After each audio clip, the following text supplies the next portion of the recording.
In 2005, I had a 10-minute conversation at the San Jose airport that generated billions in revenue for HP. But here's what's really fascinating. 3 other HP executives heard the exact same conversation and saw nothing special about it. If you read Monday's studio notes over on Substack, you know this story from the emotional side. What it felt like to have that breakthrough moment, the internal resistance I faced, and the personal transformation that followed. Go on over and hop over and check that out. Links are in the show notes. Now today, I'm delivering on my promise I gave you to give you the complete tactical methodology behind that insight. I'm going to show you the systematic framework I call high resolution thinking and how you can train yourself to see opportunities that others totally miss.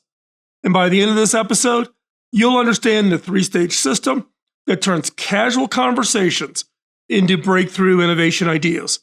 You'll have 9 specific methods you can practice, and you'll walk away with a week-long exercise you can start immediately. But here's what I want you to do right now. Think of one conversation you had this week where someone mentioned a frustration, a side project, or something they wish existed. Hold that in your mind. Now we're going to transform how you process that kind of information through this episode. I'm Phil McKinney. Welcome to my innovation studio, and we're going to get right into it. But before that, let me establish why this matters. That airport conversation led to HP's acquisition of Voodoo PC, the creation of HP's gaming business unit, and HP's rise to #1 gaming PC market share, a position it has held for years. The HP Blackbird that resulted earned PC gamers' highest score ever reported, and it got a 9.3 from CNET. But more importantly, I've used this same methodology to identify breakthrough opportunities across multiple companies and organizations over the past decades. The framework is repeatable, it's teachable, and it works. The difference between breakthrough innovations and everyone else isn't intelligence or access to information. It's thinking resolution, the cognitive ability to process multiple layers of information simultaneously, while others get stuck examining only the surface. But before we dive into the framework, let me show you why this has become so absolutely critical. We're living through what I call a thinking recession. Despite having access to more information than ever before, our cognitive resolution is actually decreasing. We are becoming much more superficial. Now here's a starting statistic. The average executive processes over 34 gigabytes of information daily, but misses 73% of the strategic signals embedded in that data. All that noise. We're drowning information while we are starving for insight. Watch any leadership meeting and you'll see all the symptoms. Binary thinking applied to complex situations, yes or no. Focus on systems instead of root causes. Symptoms will be that cloud that dissuades. Poor synthesis of multiple data streams, getting all this data from multiple sources, and over-reliance on frameworks that miss critical edge cases. Now, pause here and ask yourself, how many potential opportunities did you miss last week simply because you processed them as routine information instead of strategic signals? Consider Kodak, a company that literally invented the first digital camera, owned the patents on digital, owned the patents on photography, and dominated the market. They've thought about digital photography in low resolution, seeing it as a threat to film rather than recognizing how convenience, quality improvements over time, Moore's Law, and social sharing behaviors would converge to create an entirely new market. Meanwhile, Instagram, a company that didn't even exist yet, was destined to process the same signals with enhanced clarity. They understood that digital photography wasn't about replacing film. It was about transforming social connection through visual storytelling. This pattern repeats constantly and the stakes keep getting higher and higher and higher. Now, let me show you exactly how high resolution thinking worked in that airport conversation. I was traveling to San Diego with 3 other HP executives to visit a major defense contractor, basically a standard business trip.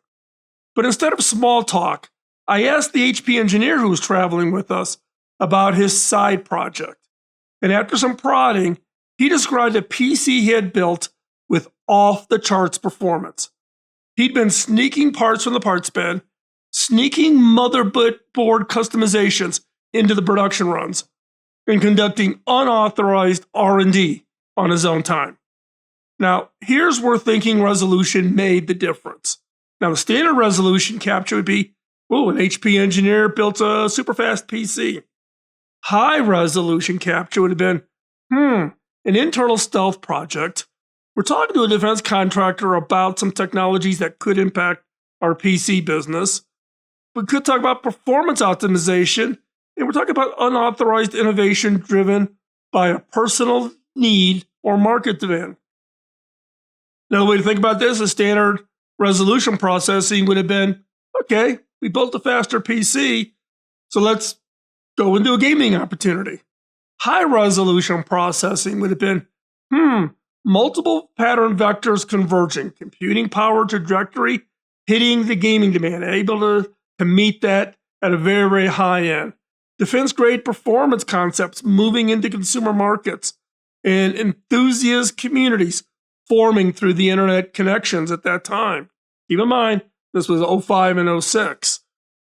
Standard resolution would be, okay, we got a high-speed PC, let's go into the gaming world, let's build gaming PCs.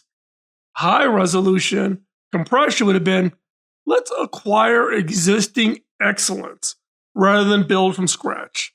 Let's preserve innovation culture with whatever we bring in while scaling and taking advantage of HP's distribution and manufacturing. And let's create a gaming ecosystem, not just a single gaming product. The 3 other executives processed the same information, but missed the pattern convergence that would have reshaped the entire computing industry. So, let me show you how the systematic solution, high resolution thinking, operates through 3 distinct stages. And here's the key insight: each stage amplifies the others exponentially. Stage 1, capture.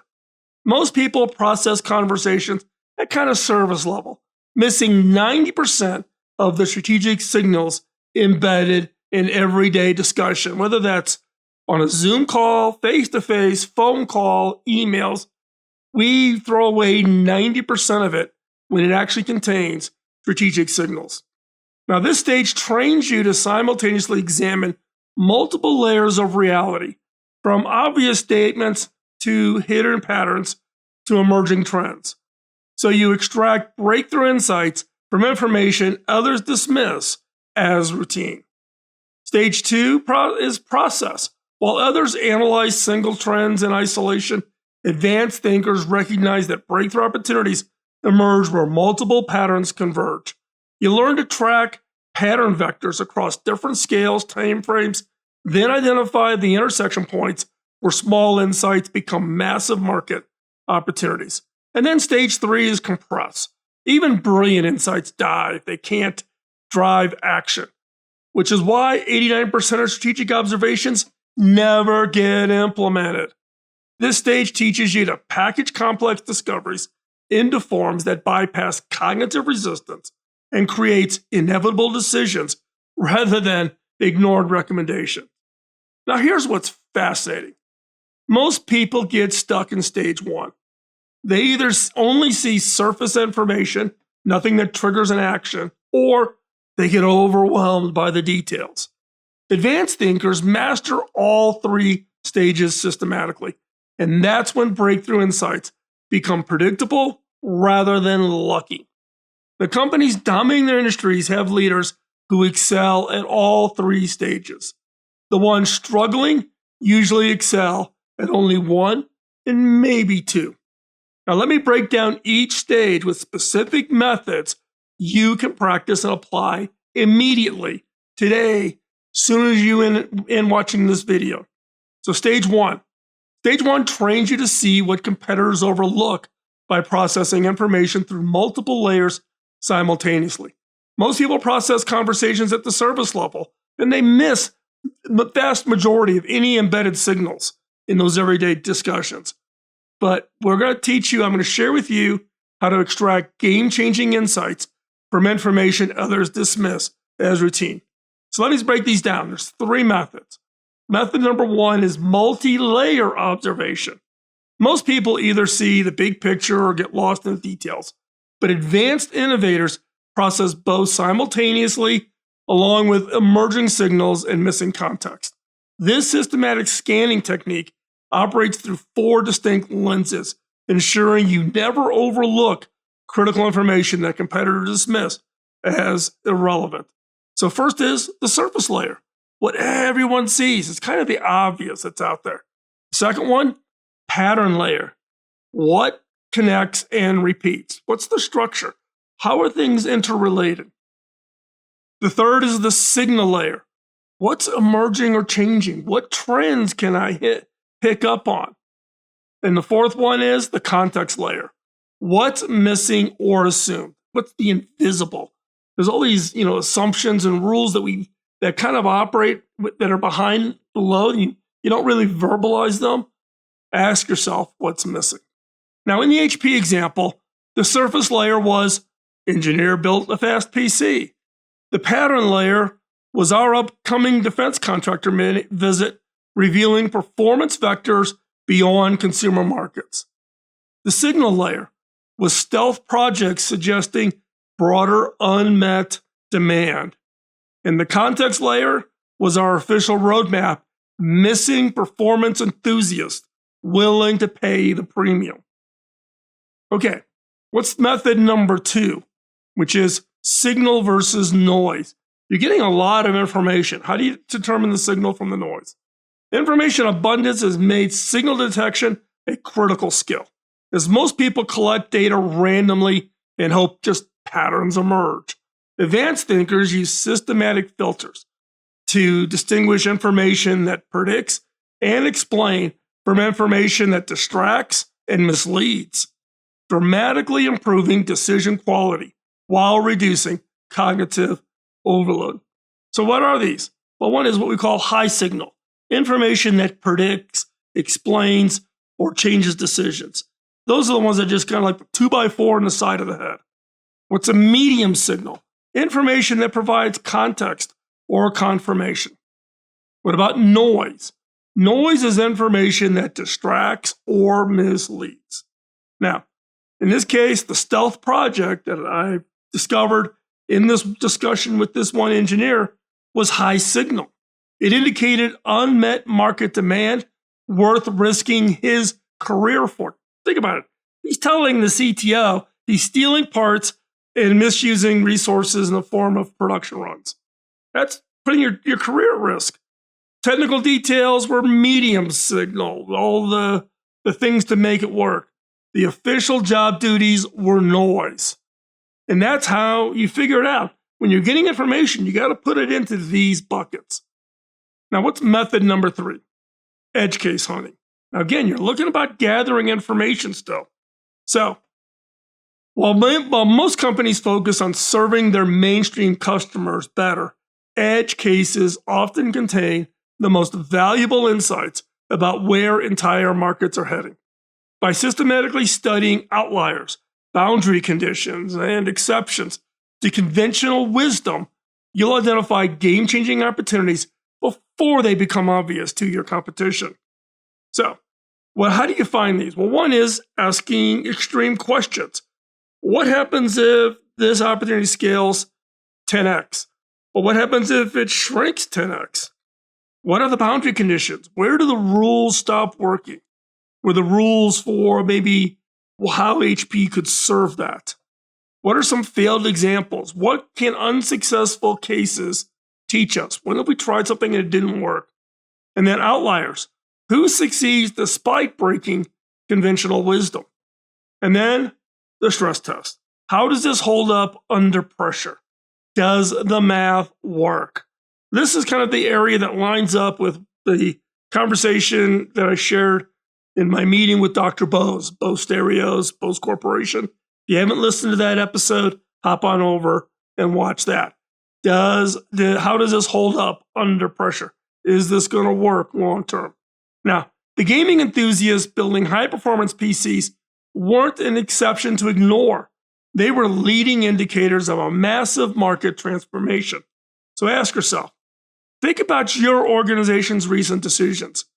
How many potential opportunities might you have missed simply because you process that information as routine instead of applying these three methods to capture systematically? Okay, so that's stage number one. Stage number two is now process it. You got all this information. What are you going to do with it? So, by raw observations are just data points. So, stage two is where game-changing observations and opportunities emerge. When you recognize that the real insights come from pattern convergence, where multiple trends intersect to create unexpected amplifications or reveal hidden secrets. Here's a critical insight. While competitors analyze single threads in isolation, advanced innovators focus on pattern convergence, where multiple trends intersect to create unexpected opportunities. So let me give you three methods for processing these connections systematically. So method number one, multi-resolution systems analysis. Now it sounds complex and it sounds like you're going to get a bunch of math. You're not, trust me. It's unlike standard systems thinking that maps static relationships. This approach operates like dynamic zoom lens that simultaneously analyzes macro industry focuses, meso market dynamics, and micro individual interactions.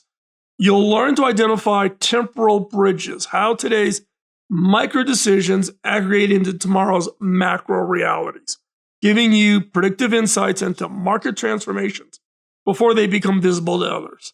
And then you've got macro resolution. So macro resolution, what is it? Industry forces and ecosystem trends. It's kind of the 5 to 10 year view. Meso or middle resolution, market dynamics and organizational patterns, kind of in that 1 to 3 years. And then you get the micro resolution, individual interactions and tactical decisions, the real-time view. And then you've got temporal bridges. Temporal bridges, the bridging of time, how micro actions aggregate to macro outcomes over time. Now challenge yourself right now. Take that conversation you thought of earlier. Can you process it in all 4 resolution levels? What's happening today? What's happening in the midterm? What's happening in the long term? And what is it that bridges? What's that temporal bridge across? What industry forces are creating the frustration they mentioned? Whether that be a customer, your sales force, whoever it is you had the conversation with. What market dynamics make their side project relevant? How might their individual innovation predict broader transformation? So, for HP Gaming, the macro showed computing and entertainment converging as major industry forces. Meso, the middle resolution, revealed gaming enthusiasts as underserved segments with growing purchasing power. In the micro, you captured one engineer's stealth project as a demand signal for within our own organization. In the temporal bridge, connected individual unauthorized innovation to ecosystem transformation happening industry-wide. Kind of interesting, huh? You get to look at it across that timeline. The near term, the immediate, the 1 to 3, 5 to 10. Method number 2, the vector pattern recognition. Now, most people see static patterns like, ooh, gaming is popular, but miss the critical vectors such as direction and how fast is this change happening? And what's the overall momentum that determines when patterns are heading? This technique teaches you to process patterns with movement data, tracking acceleration, cross-domain transfer, and collision points, so you can predict convergence opportunities before they become obvious to the market. So, for instance, pattern direction. Is this a pattern strengthening or weakening over time? Pattern velocity. How fast is the change happening? And is it accelerating? Meaning, is it doubling every 5 years to doubling every 3 years to doubling every 2 years? What's that velocity? The pattern transfer. How does this pattern migrate between domains or industries? And then pattern collision. What happens when conflicting patterns meet or converge? In 2005, multiple vectors were converging. Gaming performance requirements were accelerating. Computing power following Moore's Law was continuing on its march.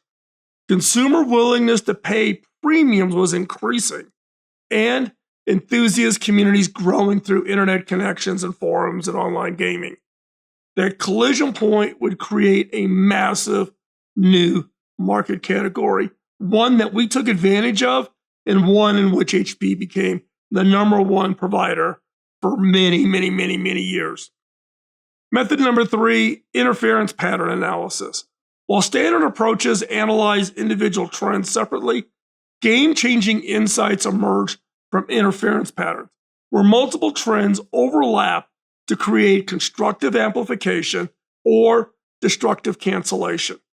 This advanced technique focuses on convergence zones where separate patterns intersect to create literally entirely new phenomena that don't exist in any single trend alone. What about pattern supposition? How do you multiply trends layering over each other? And what about constructive interference, where trends amplify each other unexpectedly? Or destructive interference, where trends cancel each other out? You think you're watching this trend, but you don't see this trend come over, whether it be, government regulation or supply chain, and it totally wipes out all of your planning in the process. Here's your breakthrough moment. In the case of HP Gaming, we were emerging from constructive convergence between computing performance, gaming market growth, enthusiast community formation, and direct-to-consumer distribution capabilities. Each trend alone was interesting. Their intersection created a billion-dollar market category, multi-billion-dollar market category today. But here's what separates good analysis from breakthrough innovation. You need to compress those insights into action, and that's where most brilliant observations die. So, how do we do that? Now we reach that stage where we have to take that and where most insights die and compress it, summarize it, compare that, and come up with the idea.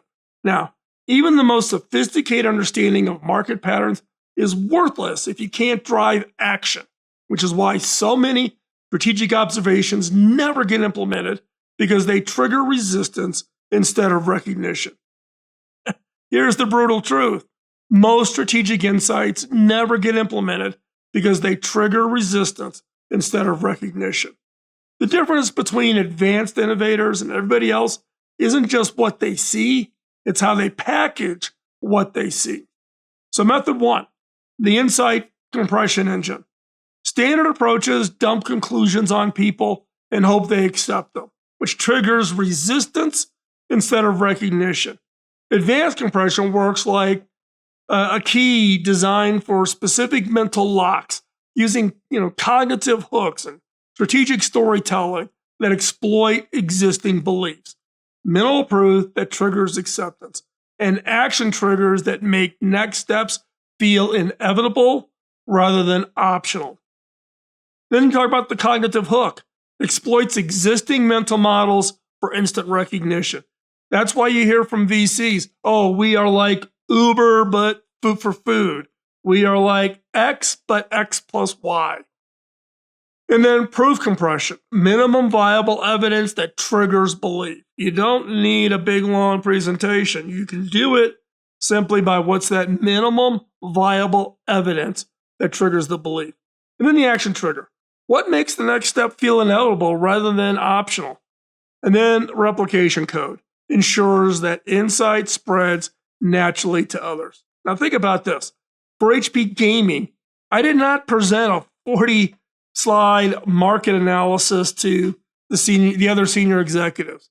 The cognitive hook was, look, our own engineers are willing to risk their jobs to build what the market wants. That connected to the existing belief about HP's engineering excellence and made the insight feel like discovering something we already knew.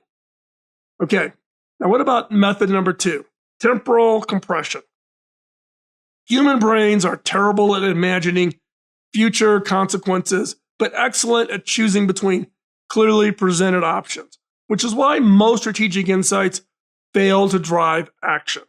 This method compresses time itself, showing decision makers multiple future scenarios simultaneously in the specific decision paths that lead to each outcome, making future consequences feel immediate and real. For instance, present state compression, current reality expressed in its sharpest form, particularly if you've got competitors who maybe have already early entered a market segment, is a great present state point. Trajectory compression, where current paths are leading without innovation. Look, that market is leaving and it's going to leave us behind. How about intervention points? Specific moments when decisions change everything. And then future state comparison, side-by-side comparison views of possible outcomes. That is what this is one method that I have used probably 65% of all of my presentations to get people to take action. Now, there's another method just to have it in your quiver, and that's network compression strategy. Now, while standard approaches try to convince one person at a time, advanced compression designs insights that naturally propagate through influence networks, creating cascade effects that amplify far beyond. In many cases, you need to convince more than one person. You need to convince a network of people, and you've got to influence that network. In this case, you need to map the network topology, design message variants for different network positions. Am I presenting to someone who's head of strategy and the chief financial officer and the deep technologist? You need to create the variants of the message and create reinforcement loops that make early adopters want to spread your insights organically. You want to get them so excited, they're carrying your water, they're carrying your message. So how do you do that? Well, one is mapping the technology itself, the topology. Who influences whom in the decision ecosystem? And then you got to design for the influence pathway. How should that insight flow through the network? And then what about message mutation? How should the insight adapt as it spreads? Or should it? Do you want it has to be critical to stay? Or do you let others kind of take ownership of it and adjust and modify it themselves? And then the reinforcement loop creation. How do early adopters amplify the insight? The one way that I do this quite regularly is to give others credit. Let them claim that they've contributed it, that part of this is their idea, even if they haven't contributed anything. But here's some critical insight. Your breakthrough observation means nothing until it becomes somebody else's inevitable decision. You got to get to that decision point.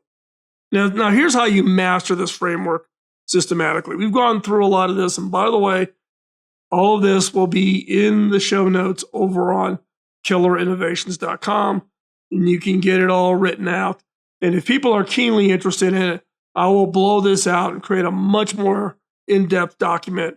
Let me know, okay? But here's how how do you master this framework systematically? This is the exact systematic approach I used in that airport conversation with the HP engineer, turning a casual exchange into a $1 billion opportunity. I call it the HP method because it replicates the process that generated $1 billion results, more than $1 billion nowadays, and is designed to train your pattern recognition in real-world conditions. This isn't theoretical. I've used this approach to identify game-changing opportunities across multiple companies for multiple decades. So here's the challenge. For the next week, have your version of the airport conversations with people within your network. Doesn't have to be only within your organization. It could be customers, your suppliers, whatever. But if you're going to approach them with a systematic intent, your target, choose 5 to 7 people strategically. Colleagues from different departments who see different angles. Engineers, salespeople, customer service, who interact with market reality daily. People from adjacent industries who might reveal transfer opportunities. Anyone working on side projects or experiments. These are your gold mines. You got to go find them. They're not going to volunteer. The questions now are what changes everything. So here are some of the questions. So, what are you working on that your team doesn't know about? That was the question I asked that particular engineer at HP. Another question. What would you build if you could sneak the resources to do it? Another is, what frustrates you enough that you'd risk working on it unauthorized? And what have you figured out that others in your field haven't? What is it that your unique perspective has? So here's the systematic approach, applying 4-layer observations to every response. So the service layer, what they literally said. Resist stopping here. You ask the question, they answer. That's the surface layer. The pattern layer, what this connects to or repeats across conversations. You're talking to 5 to 7 people and you hear 3 or 4 people with the exact same comment. That tells you that there's some connection, there's some repeating going on. And then what about the signal level? What's emerging or changing in their responses? When you have your response with the first person, that changes how you interact with the second person because you are connecting the dots to the first person. What's emerging or changing as you're continuing through the conversation? And then what's the context layer? So what's missing or assumed in their thinking? Could be not a big enough market. Our designs aren't appropriate. Whatever it is, right? What's missing? Or what's the assumption your organization or industry has in place that you need to go break? Now, the key here is document everything. Don't just capture the obvious. Record the context, their motivations, the broader patterns you're noticing, and your observations at all 4 layers. Success indicators. By week's end, you should have discovered at least 3 stealth projects or unauthorized innovations. You've identified 2, maybe 3 frustrations that point to market gaps people care enough about to risk addressing personally. You've also maybe found signals that others in your organization or industry are completely missing. And you've documented observations at all 4 layers, not just the surface layer.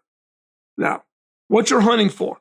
The same signals I found in that airport conversation. Internal innovation happening outside official channels, unmet demands your organization isn't addressing, that people care enough about risk pursuing, capabilities that could transfer between domains, and problems people are solving individually that could scale exponentially. This exercise should reveal at least one hidden opportunity that wasn't obvious before you started. And more importantly, you'll have practiced the complete methodology that makes game-changing insights predictable. Share your discoveries with your team. You might be surprised by what patterns emerge when you compare notes. Now, before we wrap up, let me save you from the 3 biggest mistakes people make when starting. Mistake number 1, trying to process everything at high resolution. You're going to burn out in a week. Start selective. Choose the most important conversations and situations where stakes are high. Mistake number 2, getting overwhelmed by details instead of focusing on patterns. Remember, the goal isn't collecting the most information. It's seeing connections others miss. Mistake number 3, stopping at insights without compression. I've seen brilliant analysts generate breakthrough observations that die in PowerPoint presentations because they couldn't compress them into action. Now, here's a bonus insight. The most common failure point is trying to convince people with logic instead of connecting it to their existing beliefs. Work within human psychology, not against it. Now, the benefits of high resolution thinking compounds exponentially. What starts as a better decision making evolves into innovation intuition, the ability to sense opportunities before they fully form. Now, here's a statistic that should motivate you. Companies with leaders who excel at high resolution thinking outperform their peers by 34% in revenue growth and 67% in innovation metrics. This isn't just about personal advancement, it's about organizational survival. But here's what really changes. You're going to develop a reputation for seeing around corners. Organizations start routing their most complex challenges through high resolution thinkers because they've learned to trust the results. That airport conversation 20 years ago was not luck. It was a result of systematically training myself to process multiple layers of information simultaneously, recognize the patterns across domains, and then compress that complexity into actionable insights. Now, if you want the behind the scenes story of what it actually felt like to develop this capability, the emotional journey, the internal doubts, the personal transformation that comes with seeing the world differently, that's what I dive into on Monday in my Substack over in Studio Notes, and also the history of all of my findings and self-doubts, lessons learned, scars I publish every Monday in Studio Notes publication, my posting over on Substack. It's where I share vulnerable human side of making billion-dollar innovation decisions, both good ones and bad ones, that you won't find anywhere else. But here's what matters most. High-resolution thinking without action is just sophisticated procrastination. The methodology only creates value if you use it to identify and act on opportunities others are missing. Now, your homework starts now. Pick one person, ask about their stealth project, apply the 4-layer observation method, and document what you discover. Then share this framework with someone who needs to hear it. Every team needs at least one person thinking in high resolution. Everything else builds from there. What conversation are you having tomorrow that could change everything? The difference between seeing it and missing it is not luck. It's not intelligence or not the access of information. It's resolution. So hit subscribe and hit that like button if this framework opens your eyes to possibilities you hadn't seen before. And if you're interested in helping us put out more content like this, become a paid subscriber over on Studio Notes, over on Substack. Links will be below in the description or over in the show notes. Now, let me be clear on this. All funds are used to simply cover our cost to produce the content. None of it comes to me. This is not about me getting paid for anything. It's to cover the cost of the team behind the scenes that help produce the videos, and does the research, etc. So none of it comes to me. But if you are interested in helping us so that we can continue to produce content like this, then consider becoming a paid subscriber. And remember, the organizations that upgrade their collective thinking resolution first will capture the opportunities everybody else misses. So, step one, share this episode with your team. Start that transformation today. Talk to you next week. Bye-bye.